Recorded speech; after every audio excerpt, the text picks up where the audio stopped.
Hi guys, this is me Joel. Welcome back to my YouTube channel. നിങ്ങൾ ആദ്യമായിട്ടാണ് channel കാണുന്നെങ്കിൽ subscribe ചെയ്യുക. ഈ ചാനൽ നിങ്ങൾക്ക് ഇഷ്ടപ്പെടുവാണെങ്കിൽ ലൈക്ക് ചെയ്യുക, ഷെയർ ചെയ്യുക. അപ്പം ഞാൻ പറയുമ്പോൾ എന്താണെന്ന് വെച്ച് കഴിഞ്ഞാൽ ഇനി 2026ലേക്ക് കാലെടുത്ത് വെക്കാൻ കുറച്ച് ദിവസങ്ങൾ മാത്രമേ ബാക്കിയുള്ളൂ. കുറച്ച് ദിവസങ്ങൾ എന്ന് പറയുമ്പോൾ നിങ്ങൾ വിചാരിക്കും നവംബറും പകുതിയായി, ഇനി ഡിസംബർ 1 മന്തും കൂടെ ഉണ്ടല്ലോ. പക്ഷെ ഇത് കണ്ണടച്ച് തുറക്കുന്നതിന് മുമ്പേ പെട്ടെന്ന് തീരും. അപ്പോഴത്തേക്ക് നമ്മൾ എല്ലാ പുതുവർഷങ്ങളും ഒരു പുതിയ തീരുമാനമെടുക്കും. എന്തായിരിക്കും? നാളെ തൊട്ട് നന്നാവാ, ഒരു പുതിയ വർഷമല്ലേ, പുതിയ തീരുമാനങ്ങൾ എടുക്കാം, പുതിയ കാര്യങ്ങൾ ചെയ്തു തുടങ്ങാം. പക്ഷേ ഇത് 3-4 ദിവസം മാത്രം നമ്മുടെ തലയിൽ നിൽക്കത്തുള്ളൂ. അതെങ്ങനെ ശേഷം നമ്മൾ അങ്ങ് എന്താ പറയുക, അതിനെക്കുറിച്ച് ചിന്തിക്കാൻ പോലുമില്ല.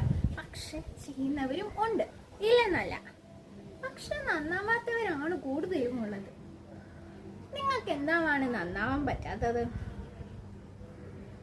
നിങ്ങളുടെ ലൈഫ് ഗോൾസ് ലോങ് ടേമിലേക്ക് വെക്കാത്തത് കൊണ്ടാണ് നിങ്ങൾക്ക് അങ്ങനെ ഒരു മൈൻഡ് സെറ്റ് വരാത്തത്. നമ്മൾ അച്ചീവ് ചെയ്ത് എടുക്കും എന്ന് പറഞ്ഞ് നിൽക്കുന്ന തീരുമാനങ്ങൾ ഉറപ്പായിട്ടും എടുത്തിരിക്കും. പക്ഷേ ഈ പുതുവർഷ സമയത്ത് നമ്മൾ എടുക്കുന്ന ഓരോ തീരുമാനങ്ങളും അങ്ങനെയുള്ള ആയിരിക്കത്തില്ല. ഓരോ ഇതിനെ നമ്മൾ തുടങ്ങുന്നു, പിന്നെ നമ്മൾ നിർത്തുന്നു. പക്ഷേ ഈ പ്രാവശ്യത്തെ പുതുവത്സര തീരുമാനം വെറുതെ ആയി പോകരുത്. നമുക്ക് നേടിയെടുക്കണം, നമുക്ക് അച്ചീവ് ചെയ്യണം.